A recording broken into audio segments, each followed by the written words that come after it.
सुमन की उम्र महज 19 साल थी जब उसकी शादी अमित से हो गई। शादी के बाद वो एक बड़े परिवार में आई, जहां सब अपने अपने कामों में व्यस्त रहते थे।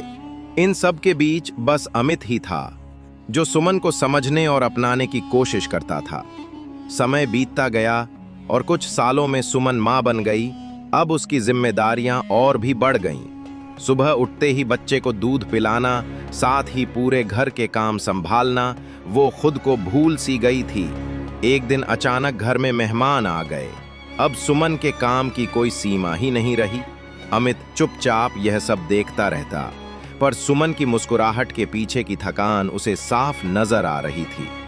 रात के आधे हिस्से में जब सब गहरी नींद में थे, अमित की आंख खुली। उसने देखा सुमन अपने बच्चे को गोद में लिए धीरे धीरे झुला रही थी। उसकी आंखों में थकावट और निढालपन साफ झलक रहा था। अमित ने धीरे से कहा, सुमन तुम जाओ, मोनू को मैं संभाल लूंगा। उस रात के बाद ये अमित की रोज की आदत बन गई। जैसे ही रात होती, वो बच्चे को गोद में ले लेता और सुमन को सुला देता।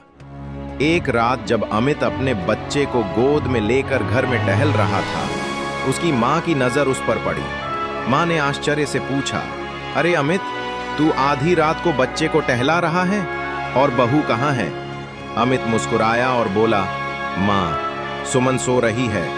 मां ने नाराज होकर कहा, उसे बोल कि उठे और बच्चे को चुप कराए। तुझे तो सुबह ऑफिस भी जाना है। अमित ने शांत स्वर में जवाब दिया, कोई बात नहीं मां, उसे सोने दो, मैं संभाल लूंगा। अगली सुबह सासू मां का गुस्सा फूट पड़ा, बहू, तुझे जरा भी शर्म नहीं आती? आधी रात को अमित बच्चे को टहला रहा था और तू चैन से सो रही थी। सुमन कुछ बोलने ही वाली थी कि अमित ने मुस्कुराकर बीच में ही कहा, मां, मैंने ही सुमन से कहा था कि वो सो जाए। मैं देखता हूं कि वो पूरा दिन घर और बच्चे के लिए लगी रहती है। उसे भी तो आराम की जरूरत है। अमित आगे बोला, जब घर में छोटा बच्चा होता है तो जिम्मेदारियां बढ़ जाती हैं।